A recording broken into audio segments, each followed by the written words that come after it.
ಆತ್ಮೀಯರೆಲ್ಲರಿಗೂ ರಕ್ಷಕನೂ ಒಡೆಯನೂ ಪ್ರಪಂಚ ಮೋಕ್ಷ ಪ್ರದಾತನಾದಂಥ ಯೇಸು ಕ್ರಿಸ್ತರ ನಾಮದಲ್ಲಿ ವಂದನೆಗಳನ್ನು ತಿಳಿಸ್ತಾ ಇದ್ದೀನಿ.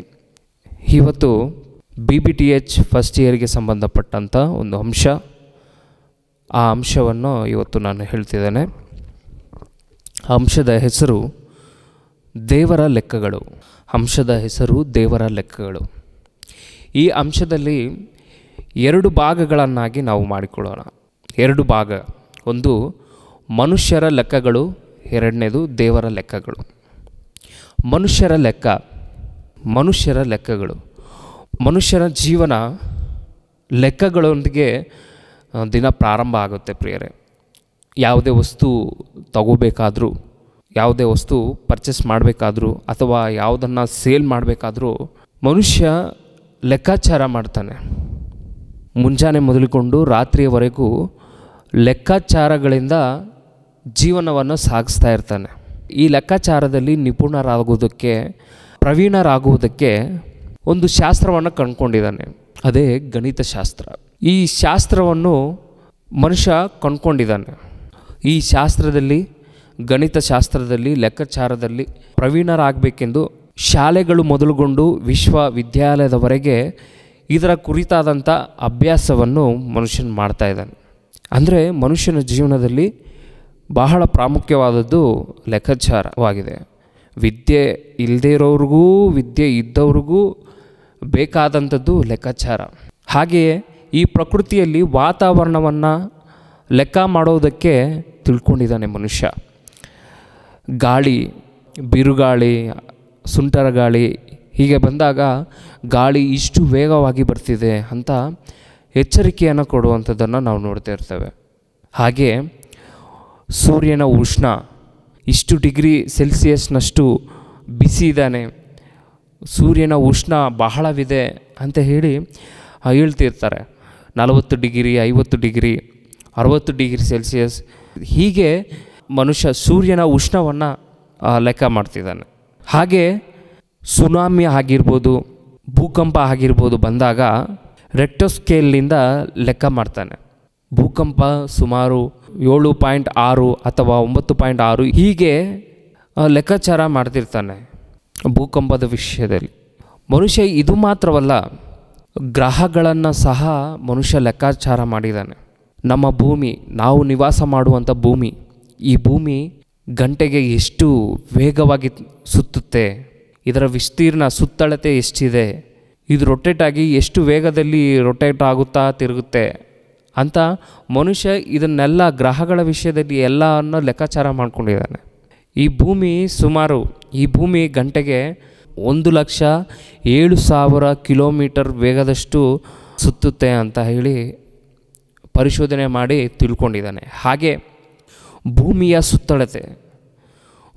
ಸುತ್ತಳತೆ ಎಷ್ಟಿದೆ ಅಂತ ಹೇಳಿದ್ದಾನೆ ಅಂದರೆ 45,075 ಕಿಲೋಮೀಟರ್ನಷ್ಟು ಸುತ್ತಳತೆಯನ್ನು ಭೂಮಿ ಹೊಂದಿದೆ ಅಂತ ಹೇಳಿದ್ದಾನೆ. ಹಾಗೆ ಚಂದ್ರನ ವಿಷಯದಲ್ಲಿ ಚಂದ್ರನ ವೇಗ 3,683 ಕಿಲೋಮೀಟರ್ ಫಾರ್ ಅವರ್.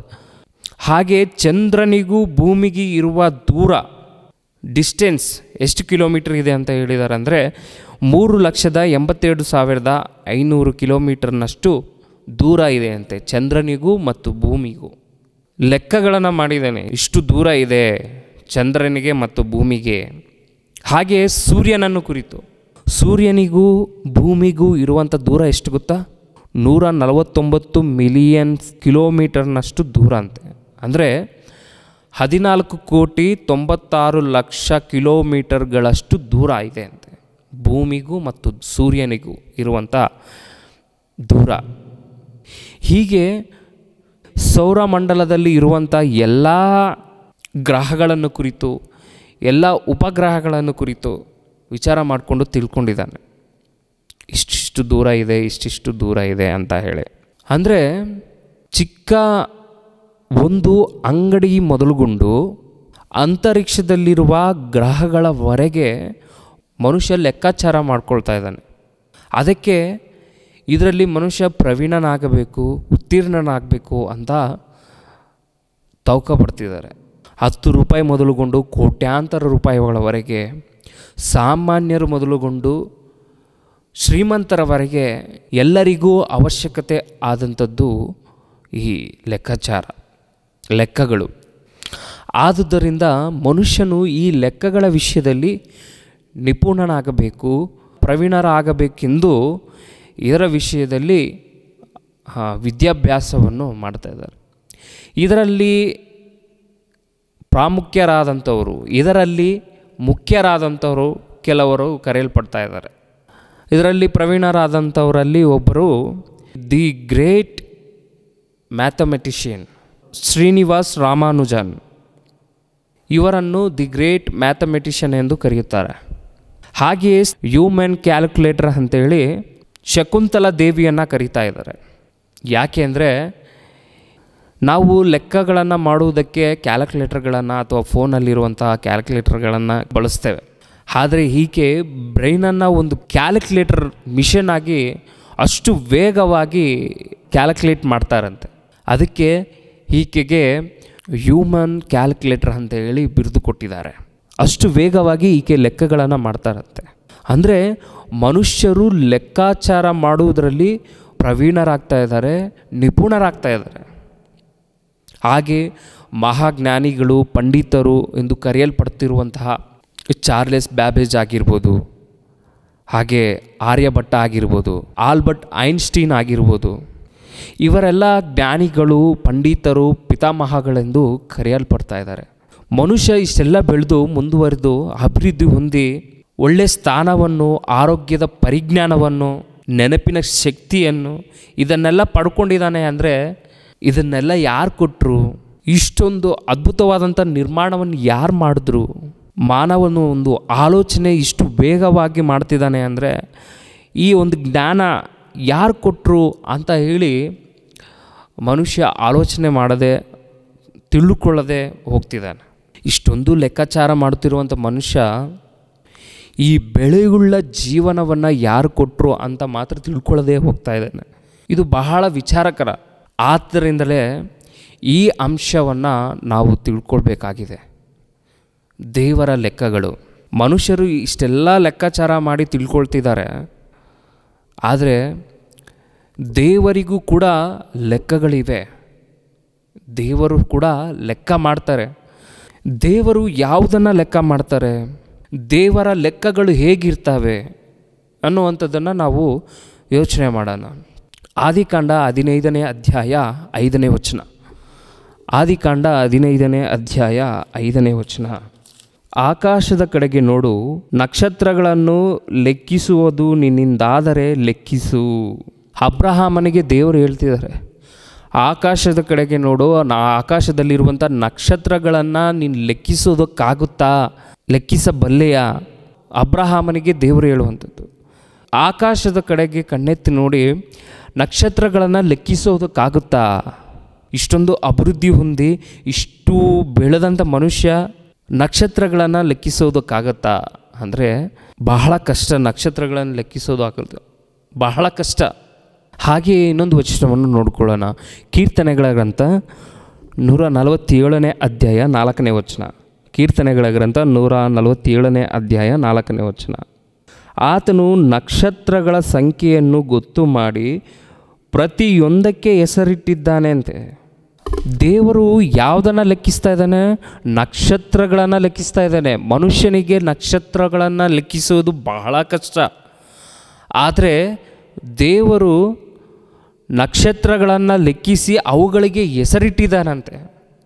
ಅದೇ ಹೇಳ್ತಿದ್ದಾರೆ 4ನೇ ವಚನದಲ್ಲಿ, ಆತನು ನಕ್ಷತ್ರಗಳ ಸಂಖ್ಯೆಯನ್ನು ಗೊತ್ತು ಮಾಡಿ ಪ್ರತಿಯೊಂದಕ್ಕೆ ಹೆಸರಿಟ್ಟಿದ್ದಾನೆ.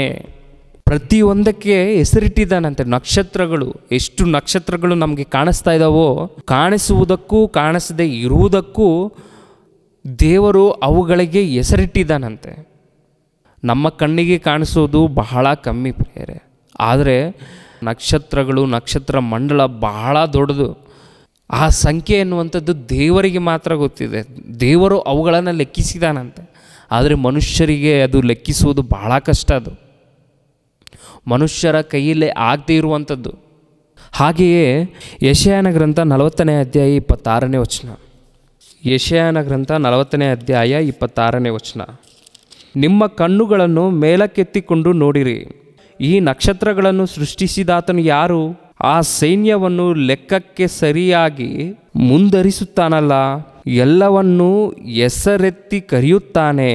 ಆತನು ಅತಿ ಬಲಾಢ್ಯನು, ಮಹಾಶಕ್ತನೂ ಆಗಿರುವುದರಿಂದ ಅವುಗಳೊಳಗೆ ಒಂದೂ ಕಡಿಮೆಯಾಗದು. ನಿಮ್ಮ ಕಣ್ಣುಗಳನ್ನು ಮೇಲಕ್ಕೆತ್ತಿ ನೋಡ್ರಿ. ನಿಮ್ಮ ಕಣ್ಣಿಗೆ ಕಾಣಿಸ್ತಾ ಇದೆಯಲ್ಲ, ಈ ಕಣ್ಣಿಗೆ ಕಾಣಿಸ್ತಿರುವಂತಹ ಈ ನಕ್ಷತ್ರಗಳನ್ನು ಯಾರು ಸೃಷ್ಟಿಸಿದ್ರು?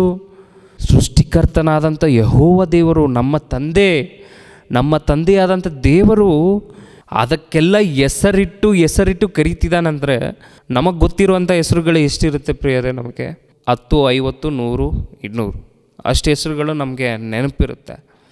ಆದರೆ ದೇವರು ಅಸಂಖ್ಯವಾದಂತಹ ನಕ್ಷತ್ರ ರಾಶಿಗಳನ್ನು ಒಂದೊಂದು ನಕ್ಷತ್ರಕ್ಕೆ ಹೆಸರಿಟ್ಟು ಕರೀತಿದ್ದಾನಂತೆ.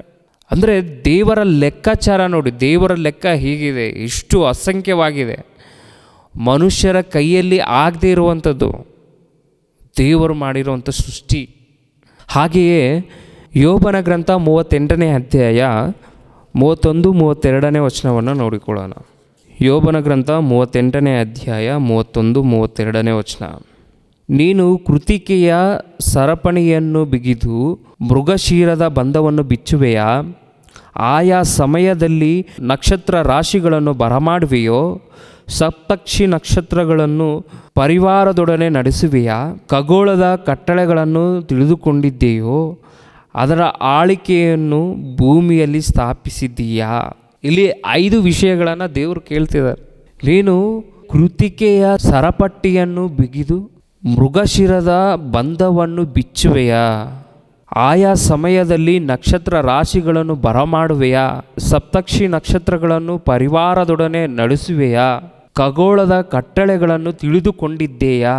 ಅದರ ಆಳಿಕೆಯನ್ನು ಭೂಮಿಯಲ್ಲಿ ಸ್ಥಾಪಿಸಿದ್ದೀಯಾ? ಅಂದರೆ ಈ ನಕ್ಷತ್ರ ಮಂಡಲ, ಅಂತರಿಕ್ಷದಲ್ಲಿರುವಂಥ ನಕ್ಷತ್ರ ಮಂಡಲ, ನಕ್ಷತ್ರ ರಾಶಿಗಳು ಅವು ಓಡಾಡ್ತಾ ಇರ್ತವೆ. ಅದನ್ನು ಯಾರು ನಡೆಸ್ತಾ ಇದ್ದಾರೆ? ದೇವರು ಮನುಷ್ಯರಿಗೆ ಕೇಳುವಂಥದ್ದು. ಯಾರು ಇದನ್ನೆಲ್ಲ ನಡೆಸ್ತಾ ಇದ್ದಾರೆ? ಯಾರು ಇದನ್ನೆಲ್ಲ ಮಾಡಿದವರು ಯಾರು? ಹೀಗೆ ಇರಬೇಕು, ಹೀಗೆ ಇದು ಚಲಿಸಬೇಕು, ಇಷ್ಟೇ ಪ್ರಕಾಶಿಸಬೇಕು ಅಂತ ಇದಕ್ಕೆಲ್ಲ ಲೆಕ್ಕಾಚಾರ ಮಾಡಿ ಅದನ್ನು ಇಟ್ಟವ್ರು ಯಾರು ಎಂದು ದೇವರು ಕೇಳ್ತಿದ್ದಾರೆ. ಯಾರಿಟ್ಟಿದ್ದಾರೆ ಇದನ್ನೆಲ್ಲ? ಅಂದರೆ ಇದು ಮನುಷ್ಯರಿಗೆ ಅಸಾಧ್ಯ, ಆದರೆ ದೇವರಿಗೆ ಸಾಧ್ಯ. ಇದು ದೇವರು ಮಾಡಿರೋದು, ಮನುಷ್ಯರಲ್ಲ. ಮನುಷ್ಯರೇ ನಿಮ್ಮ ಕೈಯಲ್ಲಿ ಮಾಡೋಕ್ಕಾಗುತ್ತಾ? ನೀವು ನಕ್ಷತ್ರ ಮಂಡಲಗಳನ್ನು, ಆ ನಕ್ಷತ್ರ ರಾಶಿಗಳನ್ನು ಆಯಾ ಸಮಯದಲ್ಲಿ ನೀವೇನಾದರೂ ಬರೆಸ್ತೀರಾ ಅಂತ ಹೇಳಿ ದೇವರು ಮನುಷ್ಯರಿಗೆ ಕೇಳ್ತಿದ್ದಾರೆ. ಅಂದರೆ ಮನುಷ್ಯರಿಗೆ ಇದನ್ನು ಮಾಡೋದಕ್ಕೆ ಆಗೋದಿಲ್ಲ, ಭಾಳ ಕಷ್ಟ. ಇದು ದೇವರ ಲೆಕ್ಕಗಳು ಹೇಗಿದೆ ನೋಡಿ ಪ್ರಿಯ, ಆಲೋಚನೆ ಮಾಡಿ. ದೇವರ ಲೆಕ್ಕಗಳು ಅಂಥ ದೇವರು ಇನ್ನು ಯಾವುದನ್ನು ಲೆಕ್ಕಾಚಾರ ಮಾಡ್ತಾ ಇದ್ದಾರೆ, ಇನ್ನು ಯಾವುದನ್ನು ಲೆಕ್ಕ ಮಾಡ್ತಿದ್ದಾರೆ ಅನ್ನುವಂಥದ್ದನ್ನು ನಾವು ನೋಡಿಕೊಳ್ಳೋಣ. ಮತ್ತಾಯನು ಬರೆದ ಸುವಾರ್ತೆ 10ನೇ ಅಧ್ಯಾಯ 30ನೇ ವಚನ. ಮತ್ತಾಯನು ಬರೆದ ಸುವಾರ್ತೆ 10ನೇ ಅಧ್ಯಾಯ 30ನೇ ವಚನ. ನಿಮ್ಮ ತಲೆ ಕೂದಲುಗಳು ಸಹ ಎಲ್ಲವೂ ಎಣಿಕೆಯಾಗಿವೆ. ನಿಮ್ಮ ತಲೆ ಕೂದಲು ಸಹ ಎಲ್ಲವೂ ಎಣಿಕೆಯಾಗಿದೆ ಅಂತೆ. ಅಂದರೆ ತಲೆಯ ಮೇಲೆ ಇರುವಂಥ ಕೂದಲನ್ನು ಸಹ ದೇವರು ಲೆಕ್ಕ ಮಾಡಿ ಇಟ್ಟಿದ್ದಾರಂತೆ. ಈ ಕೂದಲ ಬಗ್ಗೆ ಬಹಳವಾಗಿ ಕೇರ್ ಮಾಡ್ತೀವಲ್ಲ, ಈ ಕೂದಲ ಬಗ್ಗೆ ಬಹಳ ಕೇರ್ ಮಾಡ್ತೇವೆ. ಇದು ಕೂದಲು ಏನಾದರೂ ಹೇರ್ ಫಾಲ್ ಏನಾದರೂ ಆದರೆ ಡಾಕ್ಟರ್ ಬಳಿಗೆ ಹೋಗಿ, ಡಾಕ್ಟ್ರೇ ನನಗೆ ಕೂದಲು ಹೇರ್ ಫಾಲ್ ಆಗ್ತಿದೆ, ಏನಾದರೂ ಆಯಿಲ್ ಕೊಡಿ ಇಲ್ವಾ, ಶಾಂಪು ಸಜೆಸ್ಟ್ ಮಾಡಿ ಅಂತ ಹೇಳಿ ಡಾಕ್ಟ್ರಿಗೆ ಕೇಳ್ತಾರೆ. ಡಾಕ್ಟರ್ ಯಾವುದೋ ಒಂದು ಬರೆದು ಕೊಟ್ಬಿಡ್ತಾರೆ. ಅಂದರೆ ಮನುಷ್ಯ ಇಷ್ಟು ಜಾಗ್ರತೆಯಿಂದ ಇಷ್ಟೊಂದು ಕೇರ್ ಮಾಡ್ತಿದ್ದಾನೆ ಅಲ್ವಾ, ಈ ಕೂದಲು ಸಹ ದೇವರು ಲೆಕ್ಕ ಮಾಡ್ತಿದ್ದಾರೆ ಅಂತೆ. ಹಾಗೆ ಕೂದಲು ವಿಷಯದಲ್ಲಿ ಇನ್ನೊಂದು ವಚನ ಇರುತ್ತೆ, ಏನಂದರೆ ನಿನ್ನ ಕೂದಲನ್ನು ಬಿಳಿಗಾಗಲಿ ಮಾಡೋಕ್ಕೂ ಆಗೋಲ್ಲ, ಕಪ್ಪಗೆ ಮಾಡೋಕ್ಕೂ ಆಗೋಲ್ಲ ಅಂತ. ಮನುಷ್ಯನ ಕೈಯಲ್ಲಿ ಒಂದು ಕೂದಲನ್ನು ಸಹ ಕಲರ್ ಚೇಂಜ್ ಮಾಡೋದಕ್ಕೆ ಆಗೋಲ್ಲ. ಬಣ್ಣ ಬೇಕಿದ್ರೆ ಹಾಕ್ಬೋದು, ಆದರೆ ಒರಿಜಿನಲ್ ಆಗಿ ಹುಟ್ಟಿಸೋದಕ್ಕೆ ಮನುಷ್ಯನ ಕೈಯಲ್ಲಿ ಆಗೋದಿಲ್ಲ. ಅಂದರೆ ದೇವರು ತಲೆಯ ಕೂದಲನ್ನು ಸಹ ಲೆಕ್ಕಿಸ್ತಾ ಇದ್ದಾರೆ. ಇನ್ನು ದೇವರು ಏನನ್ನು ಲೆಕ್ಕಿಸ್ತಾ ಇದ್ದಾರೆ ಅಂತ ನೋಡುವಾಗ ಕೀರ್ತನೆಗಳ ಗ್ರಂಥ 139ನೇ ಅಧ್ಯಾಯ 13ನೇ ವಚನದಿಂದ ನೋಡಿಕೊಳ್ಳೋಣ. ನನ್ನ ಅಂತರಿಂದ್ರಿಯಗಳನ್ನು ಉಂಟು ಮಾಡಿದವನು, ತಾಯಿಯ ಗರ್ಭದಲ್ಲಿ ನನ್ನನ್ನು ರೂಪಿಸಿದವನು ನೀನಲ್ಲವೋ? ನೀನು ನನ್ನನ್ನು ಅದ್ಭುತವಾಗಿಯೂ ವಿಚಿತ್ರವಾಗಿಯೂ ರಚಿಸಿದರಿಂದ ನಿನ್ನನ್ನು ಕೊಂಡಾಡುತ್ತೇನೆ. ನಿನ್ನ ಕೃತ್ಯಗಳು ಆಶ್ಚರ್ಯವಾಗಿವೆ ಎಂದು ನನ್ನ ಹೃದಯವು ಚೆನ್ನಾಗಿ ಗ್ರಹಿಸಿಕೊಂಡಿದೆ. ನಾನು ಗುಪ್ತ ಸ್ಥಳದಲ್ಲಿ ಏರ್ಪಡುತ್ತಾ ಭೂಗರ್ಭದಲ್ಲಿ ರಚಿಸಲ್ಪಡುತ್ತಾ ಇದ್ದಾಗ ನನ್ನ ಅಸ್ಥಿಪಂಜರಗಳು ನಿನಗೆ ಮರೆಯಾಗಿದ್ದಿಲ್ಲ. ನಾನು ಇನ್ನೂ ಕೇವಲ ಪಿಂಡವಾಗಿರುವಾಗ ನಿನ್ನ ಕಣ್ಣುಗಳು ನನ್ನನ್ನು ನೋಡಿದವು. ನನ್ನ ಆಯುಷ್ಕಾಲದ ಪ್ರಥಮ ದಿನವು ಪ್ರಾರಂಭವಾಗುವ ಮೊದಲೇ ಅದರ ಎಲ್ಲ ದಿನಗಳು ನಿನ್ನ ಪುಸ್ತಕದಲ್ಲಿ ಬರೆಯಲ್ಪಟ್ಟವು. ದೇವರೇ, ನಿನ್ನ ಸಂಕಲ್ಪಗಳು ನನ್ನ ಎಣಿಕೆಯಲ್ಲಿ ಎಷ್ಟೋ ಗೌರವವಾಗಿವೆ. ಅವುಗಳ ಒಟ್ಟು ಅಸಂಖ್ಯವಾಗಿದೆ. ಅವುಗಳನ್ನು ಲೆಕ್ಕಿಸುವುದಾದರೆ ಮರಳಿಗಿಂತ ಹೆಚ್ಚಾಗಿವೆ. ಈ ದೇಹದ ನಿರ್ಮಾಣವನ್ನು ಕುರಿತು ಹೇಳುತ್ತಿರುವಂಥದ್ದು. ಮಾನವನ ದೇಹ ಎಷ್ಟು ಅದ್ಭುತವಾಗಿದೆ ಅಂತ ಪ್ರಿಯರೇ, ಬಹಳ ಅದ್ಭುತವಾದಂಥದ್ದು. ಮಾನವನ ದೇಹದಲ್ಲಿ ಎಷ್ಟು ಮೂಳೆಗಳನ್ನು ಹೊಂದಿದ್ದಾನೆ ಗೊತ್ತಾ? 206 ಮೂಳೆಗಳನ್ನು ಹೊಂದ್ಕೊಂಡಿದ್ದಾನಂತೆ. ಅದರಲ್ಲಿ 29 ಮೂಳೆಗಳು ತಲೆಯಲ್ಲಿರುತ್ತೆ, ಅಂದರೆ ಬುರುಡೆಯಲ್ಲಿ 29 ಮೂಳೆಗಳು, 25 ಮೂಳೆಗಳು ರಿಬ್ಸ್ ಮೂಳೆಗಳಂತೆ, 26 ಮೂಳೆಗಳು ಬೆನ್ನೆಲುಬುಗಳು, 64 ಅಪ್ಪರ್ ಲಿಂಬ್ ಮೂಳೆಗಳು, 62 ಲೋಯರ್ ಲಿಂಬ್ ಮೂಳೆಗಳು. ಹೀಗೆ ಟೋಟಲ್ 206 ಮೂಳೆಗಳನ್ನು ಹೊಂದ್ಕೊಂಡಿದ್ದಾನೆ. ಹಾಗೆ ನರಗಳು, ಮನುಷ್ಯನ ದೇಹದಲ್ಲಿ ಎಷ್ಟು ನರಗಳಿದೆ ಗೊತ್ತಾ ಪ್ರಿಯರೇ? 7 ಟ್ರಿಲಿಯನ್ನಷ್ಟು ನರಗಳಿದೆ ಅಂತೆ. ಅಂದರೆ 7,20,000 ಕೋಟಿಯಷ್ಟು ನರಗಳು ಮಾನವನ ದೇಹದಲ್ಲಿದೆಯಂತೆ. ದೇವರೇ, ನೀನು ಮಾಡಿರುವಂಥ ಅದ್ಭುತ ಕಾರ್ಯ, ನನ್ನ ದೇಹವನ್ನು ನೀನು ಅದ್ಭುತವಾಗಿಯೂ ವಿಚಿತ್ರವಾಗಿಯೂ ನಿರ್ಮಿಸಿದೀಯಾ. ತಾಯಿಯ ಗರ್ಭದಲ್ಲಿ ನಿನ್ನ ಒಂದು ನಿರ್ಮಾಣ ನೋಡುವಾಗ ಅಸಂಖ್ಯವಾಗಿದೆ. ಆ ಒಂದು ನಿರ್ಮಾಣ ನೋಡಿದ್ರೆ ಬಹಳ ಆಶ್ಚರ್ಯವಾಗುತ್ತೆ. ಅಸಂಖ್ಯವಾಗಿದೆ ಅಂತ ಹೇಳಿ ಭಕ್ತನಾದಂಥ ದಾವೀದನು ಹೇಳ್ತಿದ್ದಾರೆ. ಅಂದರೆ ದೇವರ ಲೆಕ್ಕಾಚಾರಗಳು ನೋಡಿ ಹೀಗಿದೆ. ನಾವು ಕಾಣಿಸ್ತಿರುವಂಥ ಈ ದೇಹದಲ್ಲಿ ಎಷ್ಟು ಅಂಗಾಂಗಗಳನ್ನು ದೇವರು ಸೃಷ್ಟಿ ಮಾಡಿ ಇಟ್ಟಿದ್ದಾರೆ.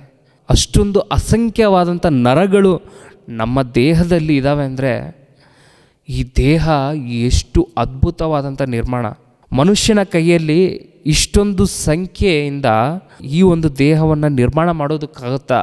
7,20,000 ಕೋಟಿ ಅಷ್ಟು ನರಗಳನ್ನು ಮನುಷ್ಯನು ಹೊಂದಿಕೊಂಡಿದ್ದಾನೆ. ಈ ದೇಹದಲ್ಲಿ, ಮಾನವನ ದೇಹದಲ್ಲಿ ಅಷ್ಟು ನರಗಳಿದೆಯಂತೆ. ಅಂದರೆ ದೇವರ ಲೆಕ್ಕಗಳು ನೋಡಿ ಎಷ್ಟಿದೆ, ದೇವರ ಲೆಕ್ಕಗಳು ನೋಡಿ ಹೆಂಗಿದೆ. ಈ ಸೃಷ್ಟಿಯಲ್ಲಿ ದೇವರ ನಿರ್ಮಾಣ, ಮನುಷ್ಯರ ನಿರ್ಮಾಣ, ಪ್ರಕೃತಿ ನಿರ್ಮಾಣ, ಗಿಡ ಮರಗಳ ನಿರ್ಮಾಣ, ಜಂತುಗಳ ನಿರ್ಮಾಣ. ಮನುಷ್ಯರ ದೇಹವನ್ನು ಕುರಿತು ಯೋಚನೆ ಮಾಡಿದಾಗ ಇಷ್ಟು ಮೂಳೆಗಳು, ಇಷ್ಟು ನರಗಳು ಅಂತ ಹೇಳಿ ಗೊತ್ತಾಗುತ್ತೆ. ಆದರೆ ಜಂತುಗಳಲ್ಲಿ, ಹಾಗೆ ಮರಗಳಲ್ಲಿ ಆ ಕಣಗಳು, ಮರಗಳಲ್ಲಿ, ಜಂತುಗಳಲ್ಲಿ, ಜೀವರಾಶಿಗಳಲ್ಲಿ ಇದನ್ನೆಲ್ಲ ಪರಿಶೋಧನೆ ಮಾಡಿಕೊಂಡು ಹೋದಾಗ ಅಸಂಖ್ಯವಾದಂಥದ್ದು, ಅಸಂಖ್ಯ, ಬಹಳ ಕಮ್ಮಿ ತಿಳ್ಕೊಂಡಿದ್ದಾನೆ ಮನುಷ್ಯ. ಹಾಗೆ ದೇವರು ಇನ್ನೂ ಯಾವುದನ್ನು ಲೆಕ್ಕಾಚಾರ ಮಾಡ್ತಿದ್ದಾರೆ? ದೇವರು ಯಾವುದನ್ನು ಲೆಕ್ಕ ಮಾಡ್ತಾರೆ ಗೊತ್ತಾ? ದೇವರು ಇನ್ನೂ ಯಾವುದನ್ನು ಲೆಕ್ಕ ಮಾಡ್ತಾರೆ? ಮತ್ತಾಯನು ಬರೆದ ಸುವಾರ್ತೆ 12ನೇ ಅಧ್ಯಾಯ, ಮತ್ತಾಯನು ಬರೆದ ಸುವಾರ್ತೆ 12ನೇ ಅಧ್ಯಾಯ 36ನೇ ವಚನ. ಮತ್ತಾಯನು ಬರೆದ ಸುವಾರ್ತೆ 12ನೇ ಅಧ್ಯಾಯ 36ನೇ ವಚನ. ಇದಲ್ಲದೆ ನಾನು ನಿಮಗೆ ಹೇಳುವುದೇನೆಂದರೆ, ಮನುಷ್ಯನು ಸುಮ್ಮನೆ ಆಡುವ ಪ್ರತಿಯೊಂದು ಮಾತಿನ ವಿಷಯವಾಗಿ ನ್ಯಾಯವಿಚಾರಣೆ ದಿನದಲ್ಲಿ ಉತ್ತರ ಕೊಡಬೇಕು. ಮನುಷ್ಯನು ಸುಮ್ಮನೆ ಆಡುವ ಪ್ರತಿಯೊಂದು ಮಾತಿನ ವಿಷಯದಲ್ಲಿ ನ್ಯಾಯವಿಚಾರಣೆಯ ದಿನದಲ್ಲಿ ಉತ್ತರ ಕೊಡಬೇಕಂತೆ. ಸುಮ್ಮನೆ ಆಡುವಂಥ ಪ್ರತಿಯೊಂದು ಮಾತಿನ ವಿಷಯದಲ್ಲಿ. ಆದರೆ ನಾವು ಸುಮ್ಮನೆ ಮಾತಾಡ್ತಿದ್ದೀವ? ಯಾವ ವಿಷಯಗಳನ್ನು ಕುರಿತು ಮಾತಾಡ್ತಿದ್ದೇವೆ? ವ್ಯರ್ಥವಾಗಿ ಮಾತಾಡ್ತಿದ್ದೀವ? ಭಾಳ ಜನ ಮಾತುಕತೆ ಇಟ್ಕೊಂಡು ಕುತ್ಕೊಂಡ್ಬಿಡ್ತಾರೆ. ಹಂಗೆ ಗುಂಪಾಗಿ ಮಾತುಗಳನ್ನು ಕುತ್ಕೊಂಡ್ಬಿಡ್ತಾರೆ. ಅವ್ರು ಹಂಗೆ, ಇವ್ರು ಹಿಂಗೆ, ನಾನು ಹಿಂಗೆ, ನಮ್ಮ ಹಿಂದ್ಗಡೆ ಹಿಂಗೆ, ನಮ್ಮ ಕುಟುಂಬ ಹಿಂಗಿತ್ತು, ಹಂಗಿತ್ತು, ನನಗೆ ಅಷ್ಟು ಪವರ್ ಇತ್ತು, ಇಷ್ಟು ಪವರ್ ಇತ್ತು ಅಂತ ಭಾಳ ಜನ ಹೇಳ್ಕೊಳ್ತಿರ್ತಾರೆ. ಅಂದರೆ ಸುಮ್ಮನೆ ಆಡುವ ಪ್ರತಿಯೊಂದು ಮಾತಿನ ವಿಷಯದಲ್ಲಿ, ಸುಮ್ಮನೆ ಆಡುವಂಥ ಪ್ರತಿಯೊಂದು ಮಾತಿನ ವಿಷಯದಲ್ಲಿ ದೇವರಿಗೆ ಲೆಕ್ಕ ಕೊಡಬೇಕಾಗುತ್ತೆ. ಯಾಕೆಂದರೆ ಈ ಒಂದು ಅದ್ಭುತವಾದಂಥ ಮಾನವನ ದೇಹದ ನಿರ್ಮಾಣ, ಈ ದೇಹದಿಂದ ದೇವರಿಗೆ ಘನತೆಯನ್ನು ಉಂಟಾಗಬೇಕು, ದೇವರಿಗೆ ಘನತೆ ಉಂಟಾಗಬೇಕು. ಈ ದೇಹದಿಂದ ದೇವರಿಗೆ ಉಪಯೋಗ ಆಗಬೇಕು. ನಾವು ಮನುಷ್ಯರಾಗಿ ಈ ದೇಹವನ್ನು ಎಷ್ಟು ಬಳಸಿಕೊಳ್ಳಬೇಕೋ ಅಷ್ಟೇ ಬಳಸಿಕೊಳ್ಳಬೇಕು. ಹೆಚ್ಚಾಗಿ ದೇವರ ಒಂದು ಕೆಲಸ ಕಾರ್ಯಗಳಿಗಾಗಿ ಈ ದೇಹವನ್ನು ಬಳಸ್ಕೊಳ್ಬೇಕು. ಈ ಬಾಯಿ ದೇವರ ಮಾತುಗಳನ್ನು ಮಾಡಬೇಕು, ಈ ಬಾಯಿ ದೇವರ ಮಾತುಗಳನ್ನು ಹಾಡಬೇಕು, ಈ ಬಾಯಿಯಿಂದ ಈ ಸ್ವರ ದೇವರ ಹಾಡುಗಳನ್ನು ಹಾಡಬೇಕು, ಈ ಕಿವಿ ದೇವರ ಮಾತುಗಳನ್ನು ಕೇಳಬೇಕು, ಈ ಕಣ್ಣುಗಳು ಸತ್ಯವೇದ ದೇವರ ಮನಸ್ಸನ್ನು ಓದಿಕೊಂಡು ಧ್ಯಾನ ಮಾಡಬೇಕು, ಹಾಗೆ ಧ್ಯಾನ ಮಾಡಬೇಕು, ಓದಬೇಕು. ಅದಕ್ಕಾಗಿಯೇ ದೇವರು ಈ ದೇಹವನ್ನು ಮನುಷ್ಯರಿಗೆ ಕೊಟ್ಟಿರುವಂಥದ್ದು. ಈ ದೇಹದಿಂದ ಯಾವ ಕೆಲಸ ಮಾಡ್ತಾಯಿದ್ದೇವೆ ಅದಕ್ಕೆ ಹೇಳ್ತಿದ್ದಾರೆ, ಮನುಷ್ಯನು ಆಡುವ ಪ್ರತಿಯೊಂದು ವ್ಯರ್ಥವಾದ ಮಾತಿಗೆ ಉತ್ತರ ಕೊಡಬೇಕು, ಲೆಕ್ಕ ಕೊಡಬೇಕು ಅಂತ ಹೇಳ್ತಿದ್ದಾರೆ. ಅಂದರೆ ದೇವರು ಪ್ರತಿಯೊಂದು ಮಾತಿನ ವಿಷಯದಲ್ಲಿ ಲೆಕ್ಕ ಕೇಳ್ತಾರೆ. ವಿಚಾರಣೆಯ ದಿನದಲ್ಲಿ ಲೆಕ್ಕ ಕೇಳ್ತಾರೆ. ನಾವೆಲ್ಲ ಲೆಕ್ಕ ಒಪ್ಪಿಸಬೇಕು. ನಮ್ಮ ಲೆಕ್ಕಾಚಾರ ಏನಾದರೂ ಸರಿಯಾಗಿ ಇಲ್ದಿದ್ರೆ ನಮ್ಮನ್ನು ನರಕಾಗ್ನಿಗೆ ತಳ್ಳಿಬಿಡ್ತಾರೆ. ಅಲ್ಲಿ ಕಟಕಟನೆ ಅಲ್ಲು ಕಡಿಯೋಣವು ಬಾಯಿ ಬಡ್ಕೊಳ್ಳೋದು, ಅಲ್ಲಿ ಕತ್ತಲು ಅಂಧಕಾರ, ಆ ಅಂಧಕಾರದಲ್ಲಿ ಮಹಾ ಗೋಳಾಟ, ಸಂಕಟ, ವೇದನೆ, ಬಾಧೆ, ದುಃಖ, ಎಲ್ಲ ನೋವು ಅಲ್ಲಿ ಇರುತ್ತೆ ಪ್ರಿಯರೇ. ಆದ್ದರಿಂದ ಮಾತಿನ ವಿಷಯದಲ್ಲಿ ಜಾಗ್ರತೆ ಆಗಿರಬೇಕು. ಯಾಕೆಂದರೆ ದೇವರು ಲೆಕ್ಕ ಕೇಳ್ತಾರೆ. ನಮ್ಮ ನುಡಿ, ನಮ್ಮ ಮಾತು ಹೇಗಿದೆ ಎನ್ನುವಂಥದ್ದನ್ನು ಯೋಚನೆ ಮಾಡ್ಕೋಬೇಕು. ಅಂದರೆ ಮಾತುಗಳನ್ನು ಕೂಡ ದೇವರು ಲೆಕ್ಕಾಚಾರ ಮಾಡ್ತಾರೆ. ಹಾಗೆಯೇ ಯೋಬನ ಗ್ರಂಥ 31ನೇ ಅಧ್ಯಾಯ 4ನೇ ವಚನ. ಯೋಬನ ಗ್ರಂಥ 31ನೇ ಅಧ್ಯಾಯ 4ನೇ ವಚನ. ಆತನೇ ನನ್ನ ನಡೆಯನ್ನು ನೋಡಿ ನನ್ನ ಹೆಜ್ಜೆಗಳನ್ನೆಲ್ಲ ಎಣಿಸುತ್ತಾನೆ.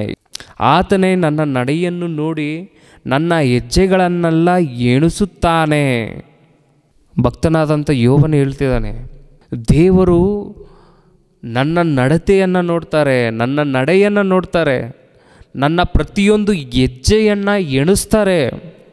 ಅಂದರೆ ದೇವರು ಏನೆಲ್ಲ ಕೌಂಟ್ ಮಾಡ್ತಾರೆ, ಏನೆಲ್ಲ ಲೆಕ್ಕ ಮಾಡ್ತಾರೆ. ನಮ್ಮ ನುಡಿ, ನಮ್ಮ ನಡೆ ಹೇಗಿದೆ ಇದನ್ನೆಲ್ಲ ಲೆಕ್ಕಾಚಾರ ಮಾಡ್ತಿದೆ. ನಮ್ಮ ನಡತೆ ಹೇಗಿದೆ, ನಮ್ಮ ನಡತೆ, ನಾವು ಯಾವುದಕ್ಕಾಗಿ ನಡೀತಾ ಇದ್ದೇವೆ, ಯಾವುದಕ್ಕಾಗಿ ನಮ್ಮ ಪ್ರಯಾಸ, ಯಾವುದಕ್ಕಾಗಿ ನಮ್ಮ ಓಡಾಟ. ಭಕ್ತನಾದಂಥ ಪೌಲನು ತನ್ನ ಜೀವಮಾನದಲ್ಲಿ ಯಾವುದಕ್ಕಾಗಿ ಓಡಾಟ ಮಾಡಿದ್ರು, ಯಾವುದಕ್ಕಾಗಿ ಓಡಾಡಿದ್ರು? ಸುವಾರ್ತೆಯ ನಿಮಿತ್ತವಾಗಿ ಪ್ರಯಾಸಪಟ್ಟರು. ಅತಿ ಹೆಚ್ಚಾಗಿ ಹಿಂಸೆಗಳನ್ನು, ಬಾಧೆಗಳನ್ನು ಅನುಭವಿಸಿದ್ರು. ಆದರೂ ಸುವಾರ್ತೆ ಮಾಡೋದನ್ನು ಅವರು ನಿಲ್ಲಿಸಿಲ್ಲ. ಅಂದರೆ ಆತನ ನಡೆ ಹೇಗಿತ್ತು? ಆತನ ನಡೆ, ಆತನು ಕ್ರಿಸ್ತನನ್ನು ತಿಳಿದುಕೊಂಡ ನಂತರ ಸಾಯುವವರೆಗೂ ಆತನ ಪ್ರಯಾಣವನ್ನೆಲ್ಲ ನೋಡಿದಾಗ ಯೇಸು ಕ್ರಿಸ್ತರಿಗಾಗಿ, ದೇವರಿಗಾಗಿ ಆತನು ಪ್ರಯಾಸಪಟ್ಟನು ಪ್ರಿಯರೇ. ಆತನ ನಡೆ, ಆತನ ಹೆಜ್ಜೆಗಳು ಸುವಾರ್ತೆ ಕೆಲಸಕ್ಕಾಗಿ ಆತನು ಬಳಸಿದ್ರು. ಹಾಗೆ ಯೋಬನು ಆತನ ನಡತೆಯನ್ನು ಕಾಪಾಡಿಕೊಂಡ್ರು. ಯೋಬನು ತನ್ನ ನಡತೆಯನ್ನು ಕಾಪಾಡಿಕೊಂಡು ಜೀವಿಸಿದ್ರು. ಅದಕ್ಕೆ ದೇವರು ಯೋಬನು ತನ್ನ ಮಕ್ಕಳು, ಆಸ್ತಿ ಪಾಸ್ತಿ, ಹೆಂಡತಿಯನ್ನು ಎಲ್ಲ ಕಳ್ಕೊಂಡ್ರೂ ಸಹ ಕೊನೆಯದಾಗಿ ಎಲ್ಲ ಹೋದ್ರೂ ದೇವರನ್ನು ಮಾತ್ರ ಬಿಟ್ಟಿಲ್ಲ, ತನ್ನ ನೀತಿಯನ್ನು ಬಿಟ್ಟಿಲ್ಲ. ಇದನ್ನೆಲ್ಲ ನೋಡಿದಂಥ ದೇವರು, ಇದನ್ನೆಲ್ಲ ಕ್ಯಾಲ್ಕುಲೇಟ್ ಮಾಡಿದಂಥ ದೇವರು, ಇದನ್ನೆಲ್ಲ ಲೆಕ್ಕ ಮಾಡಿದಂಥ ದೇವರು, ಓಕೆ ಒಳ್ಳೆಯ ಭಕ್ತನು, ನೀತಿವಂತನು ಅಂತ ನಷ್ಟಪಟ್ಟದಕ್ಕಿಂತ ಹೆಚ್ಚಾಗಿ ದೇವರು, ಅಧಿಕವಾಗಿ ದೇವರು ಕೊಟ್ಟರು. ಅಂದರೆ ದೇವರು ಪ್ರತಿಯೊಬ್ಬರನ್ನು ಲೆಕ್ಕ ಮಾಡ್ತಾರೆ, ಪ್ರತಿಯೊಬ್ಬರನ್ನು ವಿಚಾರ ಮಾಡ್ತಾರೆ. ದೇವರು ಪ್ರತಿಯೊಬ್ಬ ಮನುಷ್ಯರನ್ನು ದೇವರು ಲೆಕ್ಕ ಮಾಡ್ತಾರೆ. ನಮ್ಮ ಜೀವನದಲ್ಲಿ ಅಷ್ಟೇ, ನಾವು ಯಾವುದಕ್ಕಾಗಿ ಜೀವಿಸ್ತಾ ಇದ್ದೀವಿ ನೋಡಿ. ನಮ್ಮ ಜೀವನದಲ್ಲಿ ನಾವು ಹುಟ್ಟಿನಂದಿನಿಂದ ಎಷ್ಟು ಆಹಾರವನ್ನು ನಾವು ತಿಂದಿದ್ದೇವೆ, ಎಷ್ಟು ಕೋಳಿಗಳನ್ನು ನಾವು ತಿಂದಿದ್ದೇವೆ, ಎಷ್ಟು ಕೆರೆ ನೀರನ್ನು ನಾವು ಕುಡಿದಿದ್ದೇವೆ. ಒಂದು ದಿನಕ್ಕೆ ಸುಮಾರು 3-5 ಲೀಟರ್ ನೀರು ಕೌಂಟ್ ಮಾಡಿಕೊಂಡ್ರೆ ಎಷ್ಟು ನೀರು ನಾವು ಕುಡಿದಿದ್ದೇವೆ. ನಮ್ಮ ಜೀವನದಲ್ಲಿ ಎಷ್ಟು ನೀರು ನಾವು ಕುಡಿದಿದ್ದೇವೆ, ಎಷ್ಟು ಅಕ್ಕಿ ಅನ್ನವನ್ನು ನಾವು ತಿಂದಿದ್ದೇವೆ, ಎಷ್ಟು ಪಲ್ಯಗಳನ್ನು ನಾವು ಮಾಡ್ಕೊಂಡು ತಿಂದಿದ್ದೇವೆ, ಎಷ್ಟು ಹಣ್ಣುಗಳನ್ನು ನಾವು ತಿಂದಿದ್ದೇವೆ. ಇವನ್ನೆಲ್ಲ ತಿಂದು ಇವನ್ನೆಲ್ಲ ಅನುಭವಿಸಿ ಯಾವುದಕ್ಕಾಗಿ ನಾವು ಜೀವಿಸ್ತಾ ಇದ್ದೀವಿ, ಯಾವುದಕ್ಕಾಗಿ ನಮ್ಮ ನಡೆ, ಯಾವುದಕ್ಕಾಗಿ ನಮ್ಮ ನುಡಿ ಇದೆ, ಇದನ್ನೆಲ್ಲ ದೇವರು ಲೆಕ್ಕ ಮಾಡ್ತಾರೆ, ಲೆಕ್ಕಾಚಾರ ಮಾಡ್ತಾರೆ. ದೇವರ ಲೆಕ್ಕಗಳು ಇವೆಲ್ಲ. ದೇವರು ಪ್ರತಿಯೊಂದನ್ನು ಲೆಕ್ಕ ಮಾಡ್ತಾರೆ. ಹಾಗೆಯೇ ಕೀರ್ತನೆಗಳ ಗ್ರಂಥ 56ನೇ ಅಧ್ಯಾಯ 8ನೇ ವಚನ. ಕೀರ್ತನೆಗಳ ಗ್ರಂಥ 56ನೇ ಅಧ್ಯಾಯ 8ನೇ ವಚನ, 2ನೇ ಮಾತು. ನನ್ನ ಕಣ್ಣೀರು ನಿನ್ನ ಬುದ್ದಲಿಯಲ್ಲಿ ತುಂಬಿದೆ, ಅದರ ವಿಷಯ ನಿನ್ನ ಪುಸ್ತಕದಲ್ಲಿ ಬರೆದಿದೆಯಲ್ಲ. ಇನ್ನು ದೇವರು ಯಾವುದನ್ನು ಲೆಕ್ಕ ಮಾಡ್ತಿದ್ದಾರೆ? ಕಣ್ಣೀರನ್ನು ದೇವರು ಲೆಕ್ಕ ಮಾಡ್ತಿದ್ದಾರೆ. ಅಂದರೆ ಭಕ್ತರ ಕಣ್ಣೀರನ್ನು ದೇವರು ಲೆಕ್ಕ ಮಾಡ್ತಾರೆ, ತನ್ನ ಪುಸ್ತಕದಲ್ಲಿ ಬರೀಕೊಳ್ತಾರಂತೆ. ಯಾವುದಕ್ಕಾಗಿ ಹತ್ತಿದ್ದಾನೆ, ಯಾವುದಕ್ಕಾಗಿ ಹತ್ತಿದ್ದಾರೆ. ಈಗ ನಮ್ಮ ಕ್ರೈಸ್ತ ಸಮಾಜದಲ್ಲಿ ನೋಡಿ, ಯಾವುದಕ್ಕಾಗಿ ಹೆಚ್ಚಾಗಿ ಅಳ್ತಾರೆ, ಯಾವುದಕ್ಕೆ ಹೆಚ್ಚಾಗಿ ಅಳ್ತಿದ್ದಾರೆ? ದೇವರೇ ನನಗೆ ಅದಿಲ್ಲ, ದೇವರೇ ನನಗಿದಿಲ್ಲ, ದೇವರೇ ಸಾಲದ ಸಮಸ್ಯೆ, ದೇವರೇ ನನಗೆ ಅದಿಲ್ಲ, ಇದಿಲ್ಲ, ಅದು ಬೇಕು, ಇದು ಬೇಕು ಅಂತ ಹೇಳಿ ಕಣ್ಣೀರು. ಇದಕ್ಕಾಗಿ, ಯಾವುದಕ್ಕಾಗಿ ಕಣ್ಣೀರು? ದೇವರೇ ನನಗೆ ವಾಕ್ಯವನ್ನು ಕಲಿಸ್ಕೊಡಿ, ದೇವರೇ ನನಗೆ ಜ್ಞಾನವನ್ನು ಕೊಡಿ, ದೇವರೇ ನಿಮ್ಮ ಮಹಾಜ್ಞಾನ ಸಂಗತಿಗಳನ್ನು ನಾನು ತಿಳಿದುಕೊಳ್ಳೋದಕ್ಕೆ ತಂದೆ ನೀವು ಸಹಾಯ ಮಾಡಿ. ಭಕ್ತರ ಮುಖಾಂತರ, ಸೇವಕರ ಮೂಲಕ ನಮಗೆ ತಿಳಿಸಿಕೊಡಿ ಅಂತ ಯಾರಾದರೂ ದೇವರಿಗೆ ಬೇಡ್ತಾ ಇದ್ದಾರಾ? ಕಣ್ಣೀರಿಟ್ಟು ಪ್ರಾರ್ಥನೆ ಮಾಡ್ತಾಯಿದ್ದಾರಾ? ಯಾವುದಕ್ಕಾಗಿ ಕಣ್ಣೀರು? ದೇವರು ಕಣ್ಣೀರನ್ನು ಸಹ ಲೆಕ್ಕ ಮಾಡ್ತಾರೆ, ತನ್ನ ಪುಸ್ತಕದಲ್ಲಿ ಬರೆದುಕೊಳ್ತಾರಂತೆ. ನಮ್ಮ ಜೀವನ ಶೈಲಿ, ನಾವು ಹುಟ್ಟಿನಂದಿನಿಂದ ಸಾಯುವವರೆಗೂ ಯಾವ ರೀತಿ ನಾವು ಜೀವಿಸ್ತಿದ್ದೀವೋ ಅದನ್ನೆಲ್ಲ ಆತನು ಬರೆದುಕೊಂಡು ಇಟ್ಕೊಳ್ತಾರೆ. ನಾವು ಸತ್ತ ನಂತರ ಆತನ ಮುಂದೆ ನಿಂತ್ಕೊಂಡಾಗ ಆತನು ಪ್ರತಿಯೊಂದನ್ನು ಲೆಕ್ಕ ಕೇಳ್ತಾರೆ. ಆಗ ನಾವು ಪ್ರತಿಯೊಂದಕ್ಕೆ ಉತ್ತರ ಕೊಡಬೇಕು. ಉತ್ತರ ಕೊಡೋಕ್ಕೆ ನಮಗೆ ಏನಿರುತ್ತೆ? ಇನ್ನು ಎಲ್ಲ ಎವಿಡೆನ್ಸ್, ಜೀವನದಲ್ಲಿ ನಾವು ಆಡಿರುವಂಥ ಎಲ್ಲ ಆಟಗಳು ದೇವರಿಗೆ ಗೊತ್ತು, ದೇವರ ಮುಂದಿದೆ.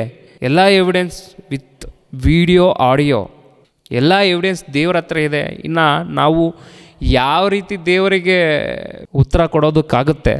ಯಾಕೆ ಅಂದರೆ ದೇವರಿಗೆ ನಿನ್ನ ಮನಸ್ಸಿನೊಳಗೆ ನೀನು ಏನು ಅಂದ್ಕೊಂಡಿದೆಯೋ ಗೊತ್ತು, ಆಚೆಗಡೆ ನೀನು ಯಾವ ರೀತಿ ವರ್ತನೆ ಮಾಡಿದಿ, ಯಾವ ರೀತಿ ಜೀವಿಸಿದೀಯಾ, ಯಾವ ರೀತಿ ನಡ್ಕೊಂಡಿದೀಯಾ ಅಂತಲೂ ಗೊತ್ತು. ದೇವರಿಗೆ ನೀನು ನಿನ್ನ ಒಳಗಡೆ ಏನು ಅಂದ್ಕೊಂಡು ಜೀವಿಸಿದೆಯೋ ಗೊತ್ತು, ಹಾಗೆ ಆಚೆಗಡೆ ಯಾವ ರೀತಿ ನೀನು ಜೀವಿಸಿದೆಯೋ ಗೊತ್ತು. ಈ ಎರಡೂ ವಿಷಯಗಳು ದೇವರ ಹತ್ರ ಇರುತ್ತೆ. ನಿನ್ನ ಲೆಕ್ಕ ಎಲ್ಲ ದೇವರ ಹತ್ರ ಇರುತ್ತೆ. ಆದರೆ ಈ ಸಮಾಜದಲ್ಲಿರುವಂತಹ ಕಾನೂನಿನ ದೃಷ್ಟಿಯಲ್ಲಿ ನೀನು ತಪ್ಪಿಸ್ಕೊಳ್ಬೋದು, ಆದರೆ ದೇವರ ದೃಷ್ಟಿಯಲ್ಲಿ ಮಾತ್ರ ತಪ್ಪಿಸಿಕೊಳ್ಳಲು ಆಗೋದೇ ಇಲ್ಲ. ದೇವರ ದೃಷ್ಟಿ ಯಾಕೆ ಅಂದರೆ ದೇವರಿಗೆ ನಿನ್ನ ಮನಸ್ಸು ಗೊತ್ತು, ಎಲ್ಲವೂ ದೇವರ ಹತ್ರ ಇದೆ, ಎಲ್ಲವೂ ದೇವರ ಹತ್ರ ಇದೆ. ಯೆಶಾಯನ ಗ್ರಂಥ 40ನೇ ಅಧ್ಯಾಯ 12ನೇ ವಚನ. ಯೆಶಾಯನ ಗ್ರಂಥ 40ನೇ ಅಧ್ಯಾಯ 12ನೇ ವಚನ.